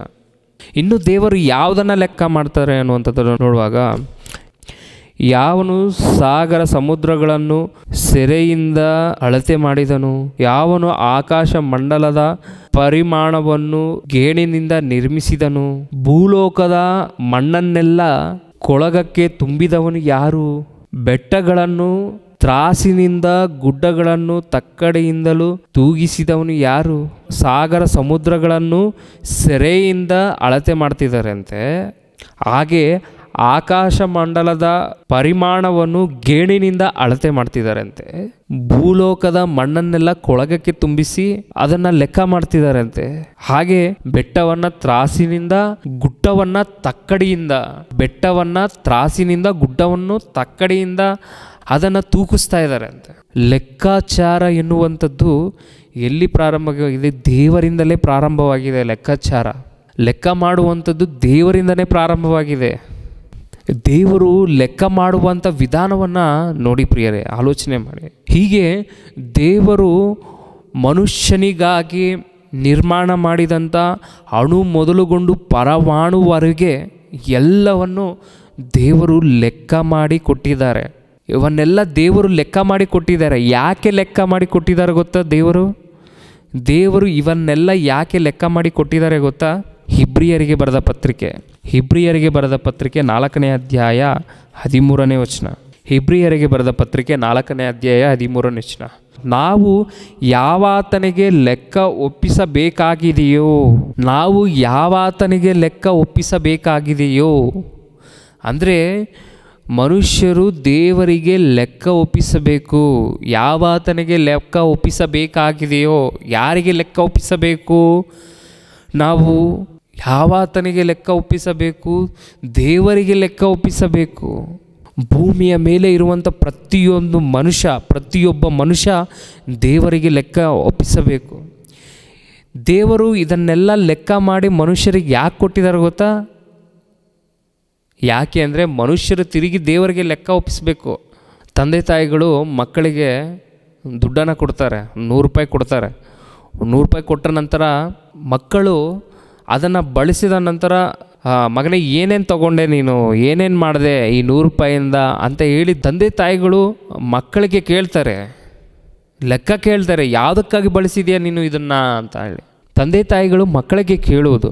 ಯಾವುದಕ್ಕಾಗಿ ಬಳಸಿದ್ರೆ ಮಕ್ಕಳೇ ನೀವು 100 ರೂಪಾಯಿ ಕೊಟ್ಟಂಥ ತಂದೆ ತಾಯಿಗಳು ಮಕ್ಕಳಿಗೆ ಲೆಕ್ಕ ಕೇಳಬೇಕಾದ್ರೆ, ದೇವರು ಈ ಸೃಷ್ಟಿಯನ್ನೆಲ್ಲ ನಿರ್ಮಾಣ ಮಾಡಿ ಕೊಟ್ಟಿದ್ದಾರೆ. ಈ ಪ್ರಕೃತಿಯಲ್ಲಿರುವಂಥ ಎಲ್ಲವನ್ನು ಅನುಭವಿಸ್ತಿರುವಂಥ ಮನುಷ್ಯ ದೇವರಿಗೆ ಲೆಕ್ಕ ಒಪ್ಪಿಸಬೇಕು. ಈ ಪ್ರಕೃತಿಯಲ್ಲಿರುವಂಥ ಎಲ್ಲವನ್ನು ನೀನು ಅನುಭವಿಸಿದೆಯಲ್ಲ ಮಗನೇ, ಯಾತಕ್ಕಾಗಿ ಇದನ್ನೆಲ್ಲ ಅನುಭವಿಸಿದೀಯಾ? ಎಲ್ಲವನ್ನು ಅನುಭವಿಸಿದೆಯಾ, ಓಕೆ, ಆದರೆ ಏನು ಮಾಡಿದೆ ನೀನು? ಇದರ ವಿಷಯದಲ್ಲಿ ದೇವರು ಲೆಕ್ಕ ಕೇಳ್ತಾರೆ. ನಾವು ಲೆಕ್ಕ ಒಪ್ಪಿಸಬೇಕಾಗಿದೆ. ದೇವರಿಗೆ ನಾವು ಲೆಕ್ಕ ಒಪ್ಪಿಸಬೇಕು. ಹಾಗೆ ಮತ್ತಾಯನ ಸುವಾರ್ತೆ 25ನೇ ಅಧ್ಯಾಯ 19ನೇ ವಚನ.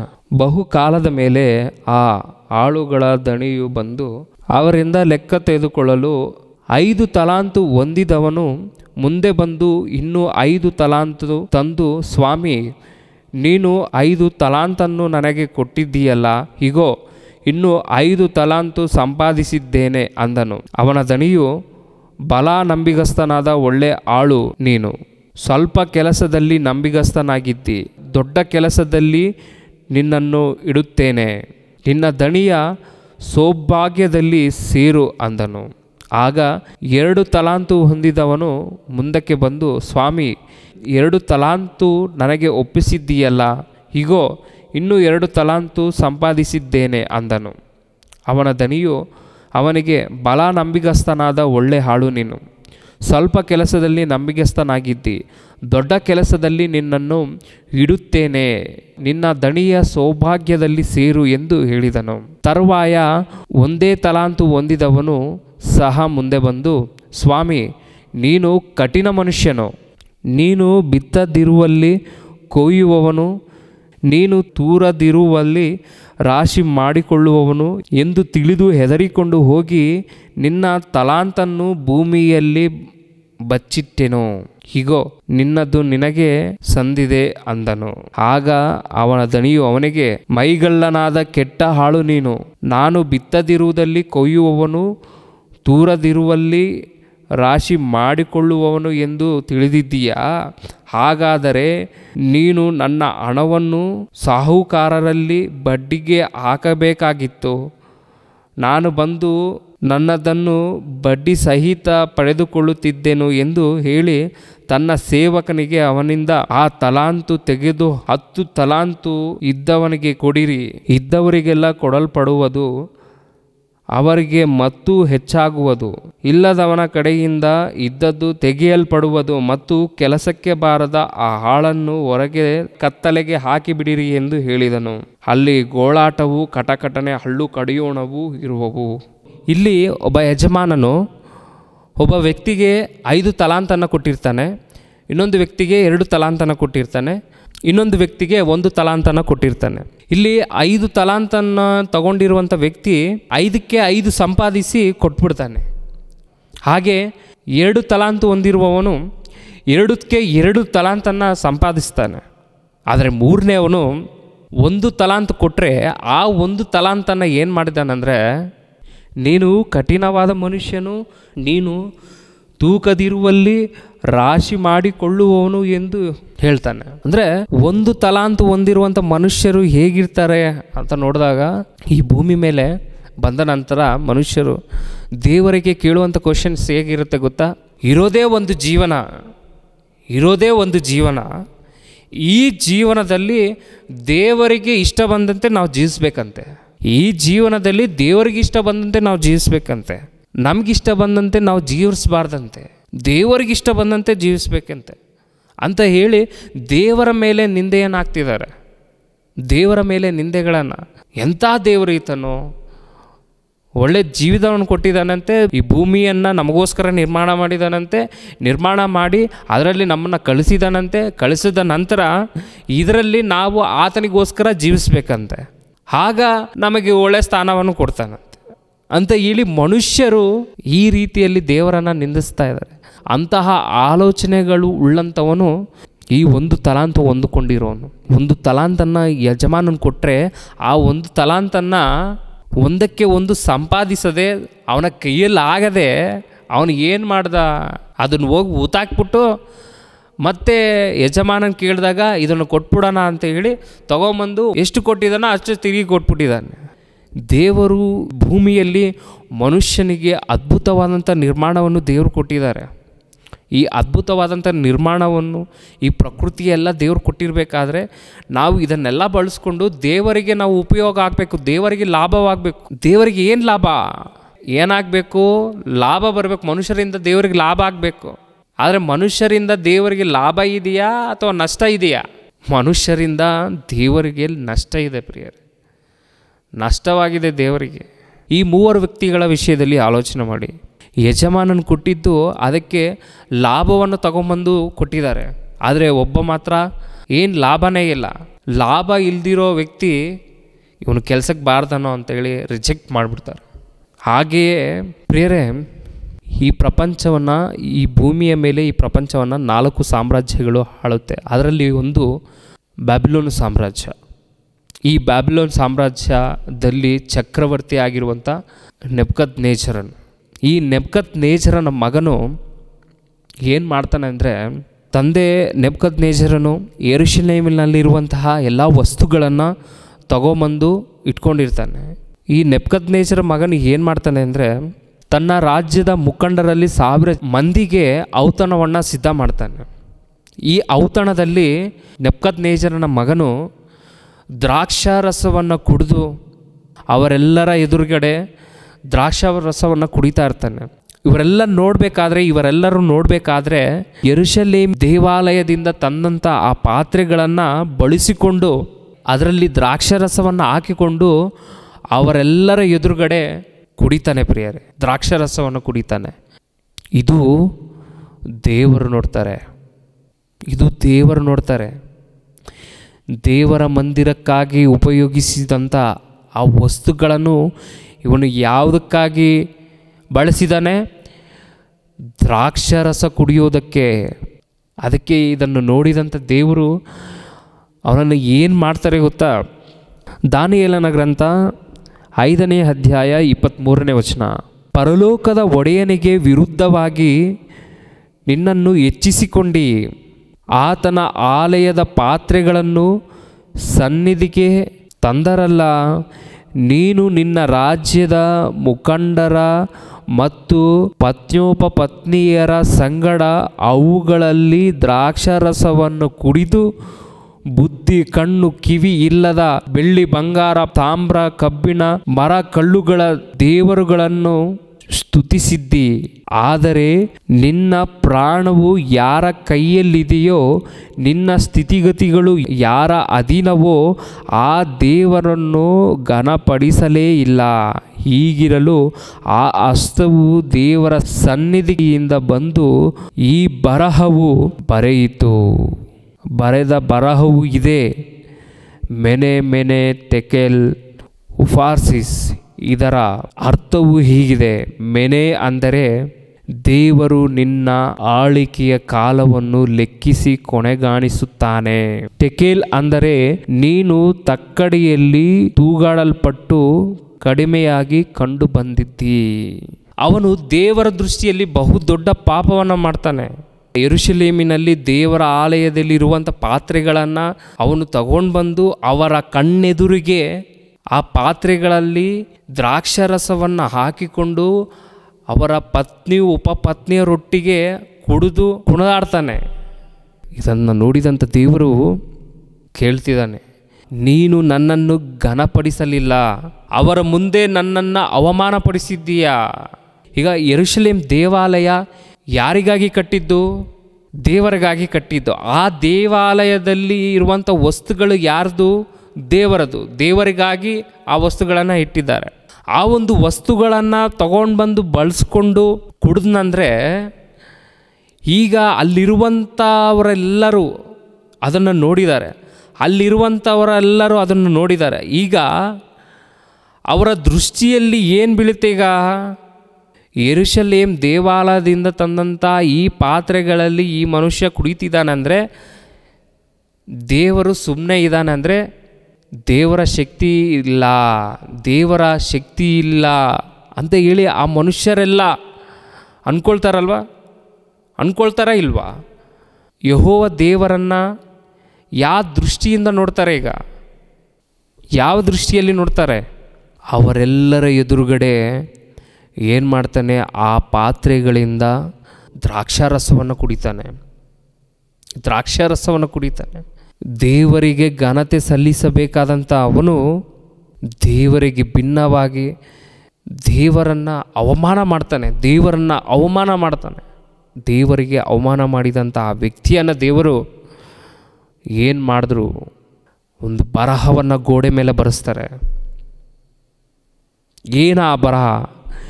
ಮೆನೆ ಮೆನೆ ಟೆಕಲ್ ಉಫಾನಿಸ್. ಇದರ ಅರ್ಥವು ಹೀಗಿದೆ. ಮೆನೆ ಅಂದರೆ ದೇವರು ನಿನ್ನ ಆಳಿಕೆಯ ಕಾಲವನ್ನು ಲೆಕ್ಕಿಸಿ ಕೊನೆಗಾಣಿಸಿದ್ದಾನೆ. ಇದು ನಿನ್ನ ಕೊನೆ. ದೇವರು ನಿನ್ನ ಆಳಿಕೆಯ ಎಲ್ಲ ಕಾಲವನ್ನು ಲೆಕ್ಕಿಸಿ ನಿನಗೆ ಒಂದು ಫುಲ್ ಸ್ಟಾಪ್, ನಿನಗೆ ಒಂದು ಫುಲ್ ಸ್ಟಾಪನ್ನು ದೇವರು ಇಡ್ತಿದ್ದಾರೆ. ಆ ಬರಹದಲ್ಲಿ ಇರುತ್ತೆ. ಆನಂತರ ಟೆಕೇಲ್ ಅಂದರೆ ನೀನು ತಕ್ಕಡಿಯಲ್ಲಿ ತೂಕಲ್ಪಟ್ಟು ಕಡಿಮೆಯಾಗಿ ಕಂಡು ಬಂದಿದ್ದಿ. ಫೆರೇಸ್ ಅಂದರೆ ನಿನ್ನ ರಾಜ್ಯವು ಭಿನ್ನವಾಗಿ ಮೇದ್ಯರಿಗೂ ಪಾರಸೀಯರಿಗೂ ಕೊಡಲ್ಪಟ್ಟಿದೆ ಎಂದು ಆರೈಕೆ ಮಾಡಿದನು. ಇನ್ನು ಅವನ ಅಧಿಕಾರವು ಬೇರೆಯವ್ರಿಗೂ ಹೋಗುತ್ತೆ. ನೆಬೂಕದ್ನೆಚ್ಚರನ ಮಗನ ಜೀವನ ಫುಲ್ ಸ್ಟಾಪ್. ಅವನ ಆಳಿಕೆಯನ್ನು ಬೇರೆಯವರು ತಗೊಳ್ತಾರೆ. ಕೊನೆಗೆ ಅವನ ಸಾವು ಹೇಗಾಯಿತು ಗೊತ್ತಾ? ಅದೇ ರಾತ್ರಿಯಲ್ಲಿ 30ನೇ ವಚನ, ಅದೇ ರಾತ್ರಿಯಲ್ಲಿ ಕಲ್ದಿಯರ ರಾಜನಾದ ಬೆಲ್ಶಜರನು ಕೊಲ್ಲಲ್ಪಟ್ಟನು. ಮೇದ್ಯನಾದ ದರ್ಯಾವೇಶನು ರಾಜ್ಯವನ್ನು ತೆಗೆದುಕೊಳ್ತಾನೆ. ನೆಬೂಕದ್ನೆಚ್ಚರನ ಮಗನು ಕೊಲ್ಲಲ್ಪಡ್ತಾನೆ. ಅವನ ರಾಜ್ಯ ಹೋಗ್ಬಿಡುತ್ತೆ. ಆ ರಾಜ್ಯ ದರ್ಯಾವೇಶನ ವಶ ಆಗುತ್ತೆ. ಅಂದರೆ ದೇವರ ವಸ್ತುಗಳು ದೇವರಿಗಾಗಿಯೇ ಬಳಸಬೇಕು. ಅದನ್ನು ಹಾಳು ಮಾಡಿದರೆ ದೇವರು ಅವರನ್ನು ಹಾಳು ಮಾಡ್ತಾರೆ. ದೇವರು ಈ ಜೀವಿತ ಕಾಲದಲ್ಲಿ ಪ್ರತಿಯೊಬ್ಬರಿಗೆ ಲೆಕ್ಕ ಕೇಳ್ತಾರೆ. ನನ್ನ ವಸ್ತುಗಳನ್ನು ಯಾವುದಕ್ಕಾಗಿ ಬಳಸಿದ್ದೀರಾ ನೀವು? ಈ ಪ್ರಕೃತಿಯಲ್ಲೇ ಯಾರ್ದು ಪ್ರಿಯರೇ? ಈ ಪ್ರಕೃತಿ ಅಲ್ಲ, ಈ ಸೃಷ್ಟಿ, ಪ್ರಕೃತಿ, ಈ ನಿರ್ಮಾಣ, ನಮಗೆ ಕಣ್ಣಿಗೆ ಕಾಣಿಸದೇ ಇರುವಂತಹ ಈ ಮಹಾಲೋಕ, ಅಂತರಿಕ್ಷ, ಇದೆಲ್ಲ ಯಾರ್ದು? ಸರ್ವಶಕ್ತನಾದಂಥ ದೇವರದು. ಇದೆಲ್ಲ ದೇವರದಾಗಿರುವಾಗ ಇದನ್ನು ನಾವು ಅನುಭವಿಸಿಕೊಂಡು ನಾವು ದೇವರಿಗೆ ಯಾವ ರೀತಿ ಲಾಭವನ್ನು ತೆಗೆದುಕೊಂಡು ಬರ್ತಾಯಿದ್ದೀವಿ? ಈ ಜೀವನ ಕಾಲದಲ್ಲಿ, ಈ 60-70 ವರ್ಷದಲ್ಲಿ ನಾವು ಜೀವಿತವನ್ನು ಮುಗಿಸಿಕೊಂಡು ಹೋಗ್ತಿದ್ದೀವಿ. ಅಂದರೆ ಈ ಜೀವನ ಕಾಲದಲ್ಲಿ ನಾವು ಯಾವ ರೀತಿ ದೇವರಿಗೆ ಲಾಭಕರವಾಗಿ ಜೀವಿಸ್ತಾ ಇದ್ದೀವಿ? ನಾವು ಯಾವುದರಲ್ಲೇ ಆದರೂ ಇನ್ವೆಸ್ಟ್ಮೆಂಟ್ ಮಾಡಿದ್ರೆ ಅದರಿಂದ ನಮಗೆ ಲಾಭ ಇರಬೇಕು. ಹಾಗಿದ್ರೇ ನಾವು ಅದರ ಮೇಲೆ ಇನ್ವೆಸ್ಟ್ಮೆಂಟ್ ಮಾಡ್ತೇವೆ. ಅದರಿಂದ ಲಾಭನೇ ಇಲ್ಲ ಅಂತ ಹೇಳಿದ್ರೆ ಅದನ್ನು ನಾವು ಯಾಕೆ ಸುಮ್ಮನೆ ತಗೊಳ್ತೀವಿ ಹೇಳಿ? ಕಾರನ್ನು ಅಥವಾ ಬೈಕನ್ನು ಖರೀದಿಸಿದ್ದೀವಿ ಅಂದರೆ ಅದನ್ನು ಸುಮ್ಮನೆ ತೊಗೊಂಡು ಬಂದು ಮನೇಲಿ ಇಟ್ಕೊಳ್ಳೋದಕ್ಕೆ ಮಾತ್ರನಾ? ಅದು ಅದ್ರ ಮುಖಾಂತರ ಏನಾಗಬೇಕು? ಕೆಲಸ ಆಗಬೇಕು. ಅದು ಹೊಸದಾಗಿ ನಾವು ತೊಗೊಂಬಂದು ಮನೇಲಿ ಇಟ್ಕೊಂಡಿದ್ದೀವಿ, ಸುಮ್ಮನೆ ಇದೆ ಅಂತ ಹೇಳಿದ್ರೆ ಅದರಿಂದ ಉಪಯೋಗ ಏನಿದೆ? ನಮ್ಮ ಮೂಲಕ ಸಹ ದೇವರಿಗೆ ಉಪಯೋಗ ಆಗಬೇಕು. ನಾವು ಉಚಿತವಾಗಿ ಪ್ರಕೃತಿಯನ್ನು ಅನುಭವಿಸ್ತಾ ಇದ್ದೀವಿ. ಗಾಳಿ, ನೀರು, ಬಿಸಿಲು ಇದನ್ನೆಲ್ಲ ಉಚಿತವಾಗಿ ನಾವು ಅನುಭವಿಸ್ತಾ ಇದ್ದೀವಿ. ಉಚಿತವಾಗಿ ಅನುಭವಿಸ್ತಿದ್ದೀವಿ ಅಂದರೆ ಇದಕ್ಕೆ ಬೆಲೆಯನ್ನು ದೇವರು ಕೇಳ್ತಾರೆ. ದೇವರಿಗಾಗಿ ನಾವೇನಾದರೂ ಜೀವಿಸದೆ ಹೋದರೆ ಒಂದು ದಿನ ದೇವರ ಬಳಿಯಲ್ಲಿ ನಿಂತ್ಕೋಬೇಕು. ರೋಮಾಪುರದವರಿಗೆ ಬರೆದ ಪತ್ರಿಕೆ 14ನೇ ಅಧ್ಯಾಯ 12ನೇ ವಚನ. ರೋಮಾಪುರದವರಿಗೆ ಬರೆದ ಪತ್ರಿಕೆ 14ನೇ ಅಧ್ಯಾಯ 12ನೇ ವಚನ. ನಮ್ಮಲ್ಲಿ ಪ್ರತಿಯೊಬ್ಬನು ತನ್ನ ವಿಷಯವಾಗಿ ದೇವರ ಮುಂದೆ ಉತ್ತರ ಕೊಡಬೇಕು. ನಮ್ಮಲ್ಲಿ ಪ್ರತಿಯೊಬ್ಬನು ದೇವರ ವಿಷಯದಲ್ಲಿ ಉತ್ತರ ಕೊಡಬೇಕಂತೆ. ದೇವರಿಗೆ ಉತ್ತರ ಕೊಡಬೇಕು. ಈ 60-70 ವರ್ಷದಲ್ಲಿ ನಾವು ಯಾವುದಕ್ಕಾಗಿ ಜೀವಿಸಿದ್ದೇವೆ? ಯಾತಕ್ಕಾಗಿ ಜೀವಿಸಿದ್ದೇವೆ? ಎಷ್ಟು ಜನರನ್ನು ರಕ್ಷಣೆ ಮಾರ್ಗದಲ್ಲಿ ನಡೆಸಿದ್ದೇವೆ? ಎಷ್ಟು ಜನಕ್ಕೆ ನಾವು ಸುವಾರ್ತೆಯನ್ನು ಸಾರಿದ್ದೇವೆ? ಸೃಷ್ಟಿಯನ್ನೆಲ್ಲ ಅನುಭವಿಸಿದಂಥ ನಾವು ದೇವರಿಗೆ ಲೆಕ್ಕ ಕೊಡಬೇಕೀಗ. ದೇವರಿಗೆ ಲೆಕ್ಕ ಕೊಡಬೇಕು. ಏನಂತ ಕೊಡ್ತೀವಿ ಈಗ ದೇವರಿಗೆ ಲೆಕ್ಕ? ನಮ್ಮ ಬಳಿ ಹೇಳುವುದಕ್ಕೆ ಲೆಕ್ಕ ಇರಬೇಕು. ಯಾವ ಲೆಕ್ಕ ತೋರಿಸ್ತೀರಾ? ಸುವಾರ್ತೆಯನ್ನು ಸಾರಿದ್ದೀವಾ? ಆತ್ಮಗಳನ್ನು ರಕ್ಷಿಸಿದ್ದೀವಾ? ಅನೇಕರನ್ನು ಸಭೆಗೆ ಕರೆತಂದಿದ್ದೀವಾ? ದೈವ ಸೇವಕರಿಗೆ ಸಹಕಾರಿಗಳಾಗಿ ನಿಂತಿದ್ದೀವಾ? ಬೆನ್ನೆಲುಬುಗಳಾಗಿ ನಿಂತಿದ್ದೀವಾ? ಸುವಾರ್ತೆ ಸಾರುವವರಿಗೆ ಸಹಾಯ ಮಾಡ್ತಾಯಿದ್ದೀವಾ? ಪ್ರೋತ್ಸಾಹ ಕೊಡ್ತಾಯಿದ್ದೀವಾ? ಯಾವ ರೀತಿ ನಾವು ಇದ್ದೀವಿ? ಇದೆಲ್ಲ ದೇವರ ಸೇವೆಯಲ್ಲಿ ಒಂದು ಪಾಲು. ದೇವರ ಸೇವೆಯಲ್ಲಿ ಒಂದು ಪಾಲು. ಈ ಜೀವನ ಕಾಲದಲ್ಲಿ ದೇವರು ಕೊಟ್ಟಿರುವಂಥ ಈ ಅಮೂಲ್ಯವಾದಂಥ ಬೆಳೆಯುಳ್ಳ ಜೀವನವನ್ನು ದೇವರಿಗಾಗಿ ಬಳಸಬೇಕು. ದೇವರು ಸತ್ತ ನಂತರ ಪ್ರತಿಯೊಬ್ಬರಿಗೆ ದೇವರ ಲೆಕ್ಕ ಕೇಳ್ತಾರೆ. ಆ ಲೆಕ್ಕವನ್ನು ಕೇಳಿದಾಗ ನಮ್ಮಲ್ಲಿ ಉತ್ತರ ಇಲ್ಲದೇ ಇದ್ದರೆ ನಾವು ನರಕಾಗ್ನಿಗೆ ಹೋಗ್ಬಿಡ್ತೀವಿ. ನಮ್ಮ ಲೆಕ್ಕ 0 ಇದ್ದರೆ ನಾವು ನರಕಾಗ್ನಿಗೆ. ಅಲ್ಲಿ ಬಹಳ ಗೋಳಾಟ ಇರುತ್ತೆ. ನರಕ ಭಯಂಕರವಾದಂಥ ಪರಿಸ್ಥಿತಿ. ಅಂಥ ಪರಿಸ್ಥಿತಿಯನ್ನು ನಾವು ತಪ್ಪಿಸ್ಕೊಳ್ಬೇಕಂದ್ರೆ ಈ ಭೂಮಿಯಲ್ಲಿ ಪ್ರತಿಯೊಂದು ವಿಷಯದಲ್ಲಿ ನಾವು ಜಾಗೃತಿಯಿಂದ ಬಳಸಿಕೊಂಡು, ಪ್ರಕೃತಿಯನ್ನು ಬಳಸಿಕೊಂಡು, ಎಲ್ಲವನ್ನು ಬಳಸಿಕೊಂಡು ದೇವರ ಸೇವೆಗಾಗಿ ನಾವು ಜೀವಿಸಬೇಕು. ದೇವರಿಗಾಗಿ ಜೀವಿಸಬೇಕು. ದೇವರಿಗೆ ಮೀಸಲಾಗಿ ಮೆಚ್ಚುಗೆಯಾಗಿ ನಾವಿರಬೇಕು. ಆಗಿರೋದ್ರಿಂದ ಪ್ರಿಯರೇ, ನಮ್ಮ ಜೀವನದಲ್ಲಿ ದೇವರ ವಿಷಯದಲ್ಲಿ ದೇವರಿಗೆ ಲೆಕ್ಕ ಒಪ್ಪಿಸುವಂತಹ ಸ್ಥಿತಿಯಲ್ಲಿ ನಾವು ಇದ್ದೇವಾ ಇಲ್ವಾ ಎನ್ನುವಂಥದ್ದನ್ನು ಪ್ರತಿಯೊಬ್ಬರೂ ಪರಿಶೀಲನೆ ಮಾಡಿಕೊಳ್ಳಿ. ದೇವರ ಲೆಕ್ಕಗಳೊಟ್ಟಿಗೆ ನಮ್ಮ ಲೆಕ್ಕ ಸರಿಯಾಗ್ತಿದೆಯಾ ಎನ್ನುವಂಥದ್ದನ್ನು ಯೋಚನೆ ಮಾಡಿಕೊಳ್ಳಿ ಪ್ರಿಯರೇ. ದೇವರು ಈ ಪ್ರಕೃತಿಯನ್ನೇ ಕೊಟ್ಟಿದ್ದಾರೆ. ಎಲ್ಲ ಸೃಷ್ಟಿಯನ್ನು ಕೊಟ್ಟಂಥ ದೇವರು ನಮಗೆ ಕೊನೆಯದಾಗಿ ಕೇಳ್ತಿರುವಂಥದ್ದೇನು? ಈ ಎಲ್ಲವನ್ನು ಅನುಭವಿಸಿದಂಥ ನೀನು ನನಗೋಸ್ಕರ ಏನು ಮಾಡಿದೀಯ ಅಂತ ದೇವರು ಕೇಳ್ತಾರೆ. ಆಗ ನಾವು ಉತ್ತರ ಕೊಡುವವರಾಗಿರಬೇಕು. ಆ ಒಂದು ಪರಿಸ್ಥಿತಿಗೆ ನಾವು ಸೇರಬೇಕು. ಆದ್ದರಿಂದ ಪ್ರತಿಯೊಬ್ಬರೂ ಸಹ ನಿಮ್ಮನ್ನು ನೀವು ಪರಿಶೀಲನೆ ಮಾಡಿಕೊಳ್ಳಿ. ನಿಮ್ಮನ್ನು ನೀವು ಎಚ್ಚರಿಕೆಯಿಂದ ಕಾಪಾಡಿಕೊಳ್ಳಿ. ಎಲ್ಲರೂ ತಲೆಬಾಗಿಸಿದಾದರೆ ಪ್ರಾರ್ಥನೆ ಮಾಡಿಕೊಳ್ಳೋಣ. ನಮ್ಮನ್ನು ಬಹಳವಾಗಿ ಪ್ರೀತಿಸುವ ಪ್ರೀತಿಯ ಪರಲೋಕದಲ್ಲಿರುವ ತಂದೆಯೇ, ನಿಮ್ಮ ಉನ್ನತವಾದ ಶ್ರೇಷ್ಠವಾದ ನಾಮಕ್ಕೆ ವಂದನೆಗಳು, ಸ್ತೋತ್ರಗಳು ತಂದೆ. ಇಷ್ಟರವರೆಗೂ ನಿಮ್ಮ ಮಾತುಗಳನ್ನು ತಿಳಿಸಿದ್ದೇನೆ ತಂದೆ. ನಾವು ಈ ಭೂಮಿಯನ್ನು ಬಿಟ್ಟ ನಂತರ ನಿಮಗೆ ಲೆಕ್ಕವನ್ನು ಒಪ್ಪಿಸಬೇಕು. ನಾವು ಮಾಡಿದಂಥ ಪ್ರತಿಯೊಂದು ಕಾರ್ಯಗಳ ವಿಷಯದಲ್ಲಿ, ನಮ್ಮ ನಡತೆ, ನುಡಿ, ಕ್ರಿಯೆಗಳು ಎಲ್ಲ ವಿಷಯದಲ್ಲಿ ನಾವು ಲೆಕ್ಕ ಒಪ್ಪಿಸಬೇಕು ತಂದೆ. ನಾವು ಈ ಭೂಮಿಯ ಮೇಲೆ ಉತ್ತಮ ರೀತಿಯಾಗಿ ಜೀವಿಸಿ, ನಿಮಗೆ ಲಾಭಕರವಾಗಿ ಜೀವಿಸಿ ತಂದೆ, ನಿಮ್ಮನ್ನು ಸಂತೋಷಪಡಿಸುವಂಥ ಮಕ್ಕಳಾಗಿ, ನಿಮಗೆ ಲಾಭ ತರುವಂಥ ಮಕ್ಕಳಾಗಿ ಜೀವಿಸಿ ನೀವಿರುವಂಥ ಪರಲೋಕವನ್ನು ಪಡೆದುಕೊಳ್ಳುವುದಕ್ಕೆ ಸಹಾಯ ಮಾಡಿ. ಇನ್ನೂ ಹೆಚ್ಚಾಗಿ ನಿಮ್ಮ ಗ್ರಂಥವನ್ನು, ಸತ್ಯವೇದವನ್ನು, ನಿಮ್ಮ ಮನಸ್ಸನ್ನು ಪರಿಶೀಲನೆ ಮಾಡಿ ಅರ್ಥೈಸಿಕೊಳ್ಳುವುದಕ್ಕೆ ಸಹಾಯ ಮಾಡಿ. ಯೇಸು ಪರಿಶುದ್ಧಾತ್ಮರ ನಾಮದಲ್ಲಿ ಬೇಡಿ ಹೊಂದಿದ್ದೇನೆ, ನಮ್ಮ ಪ್ರೀತಿಯುಳ್ಳ ಪರಲೋಕದಲ್ಲಿರೋ ತಂದೆಯೇ, ಆಮೇನ್. ಎಲ್ಲರಿಗೂ ವಂದನೆಗಳು ಪ್ರಿಯರೇ. ರಕ್ಷಕನಾದ ಯೇಸು ಕ್ರಿಸ್ತರ ನಾಮದಲ್ಲಿ ಆತ್ಮೀಯರೆಲ್ಲರಿಗೂ ಹೃತ್ಪೂರ್ವಕ ವಂದನೆಗಳನ್ನು ತಿಳಿಸ್ತಾ ಇದ್ದೇನೆ. ದೇವರ ಸೇವೆ ನಿಮಿತ್ತವಾಗಿ ಪ್ರಾರ್ಥಿಸಿರಿ ಹಾಗೂ ದೇವರ ಸೇವೆಯಲ್ಲಿ ಭಾಗಿಗಳು ಆಗಿ. ಪ್ರತಿಯೊಬ್ಬನು ತನ್ನ ತನ್ನ ಹೃದಯದಲ್ಲಿ ನಿರ್ಣಯಿಸಿಕೊಂಡ ಪ್ರಕಾರ ಕೊಡಲಿ. ದುಃಖದಿಂದಾಗಲಿ ಬಲಾತ್ಕಾರದಿಂದಾಗಲಿ ಯಾರೂ ಕೊಡಬಾರದು. ಯಾಕೆಂದರೆ ಸಂತೋಷವಾಗಿ ಕೊಡುವವನ ಮೇಲೆ ದೇವರಿಗೆ ಪ್ರೀತಿಯುಂಟು. 2 ಕೊರಿಂಥದವರಿಗೆ ಬರೆದ ಪತ್ರಿಕೆ 9ನೇ ಅಧ್ಯಾಯ 7ನೇ ವಚನ.